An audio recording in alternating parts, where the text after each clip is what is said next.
வீரமற்ற அகிம்சை என்பது கபட நாடகம் என்கிறார். எப்படி சொல்றாரு பாருங்க, வீரமற்ற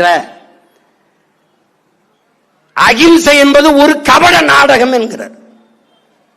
அதனாலதான் யார் பின்னாடி போய் நிற்கிறார்? சுபாஷ் பின்னாடி. அவன் யாரு?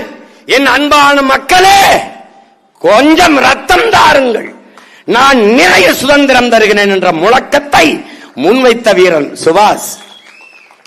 மாசத்தும் சொல்லுகிறானே, நீ என்ன ஆயுதம் எடுக்க வேண்டும் என்பதை எப்போதும் எதிரிதான் தீர்மானிக்கிறான் என்று. அப்படி வெள்ளைக்காரனுக்கு அவன் மொழியிலேயே பதில் சொல்ல வேண்டும் என்று ஆயுதத்தை எடுத்தவன் சுபாஷ். அவன் ஒரு கோட்பாட்டை கொண்டான், என் தாத்தன். வீரமற்ற அகிம்சை கபட நாடகம். மாவீரன் சுபாஷ் சந்திர போஸ் அதே கோட்பாட்டை கொண்டிருந்தான்.